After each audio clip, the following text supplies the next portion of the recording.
Pope Leo XIV has led his first Mass after becoming the first American to lead the Catholic Church. Leo, who began the week as Cardinal Robert Prevost, was a surprise pick to succeed Pope Francis.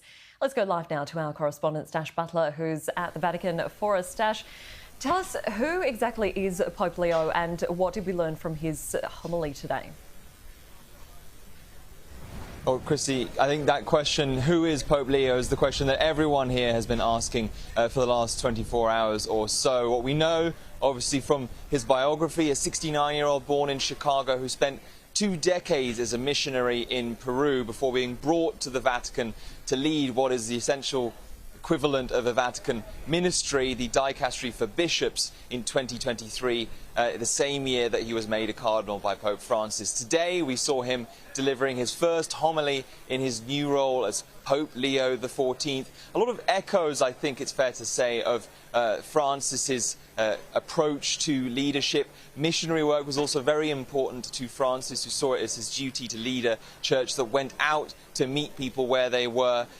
Pope Leo today speaking of an ark of the church as an ark of salvation sailing through the waters of history and a beacon that illuminates the dark nights of this world. And he's speaking also in, again, similar language to Francis, of the fact that in his view, the Christian faith is viewed as absurd in areas of life such as technology, money, success, power or pleasure, and the need for missionary outreach, a desperate need for missionary outreach. We also had actually the first, hearing, if it were, of Pope Leo speaking his native English. His speech from the balcony of St. Peter's yesterday was in Italian, in Latin, in Spanish, but not his native English. Today he delivered a few remarks in his native tongue.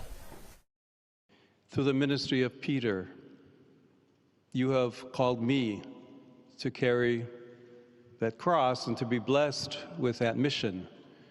And I know I can rely on each and every one of you to walk with me as we continue as a church, as a community of friends of Jesus, as believers, to announce the good news, to announce the gospel.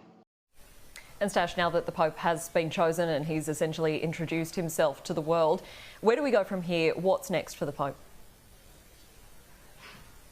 Well, I mean, most pressing issue will be delivering a Sunday a Mass that's coming up very shortly here in Rome, a couple of days away now. That'll be the big event that a lot of people are looking forward to here. But more broadly, I think, facing some of the challenges that the Church has been confronting over the past years and decades, that dwindling church attendance in some of its traditional heartlands like Europe, but at the same time, rising attendance in Africa, in Asia, also, competition with evangelical Christianity in certain parts of the world. On top of all of that, the financial troubles that the Vatican finds itself facing, and of course the Vatican finding itself embroiled in the same kinds of discussions over gender, over culture, over immigration that have fueled political debates all over the world. So I think there's a lot of urgent tasks for Leo to be facing, and he's really going to, I think, set out his approach to that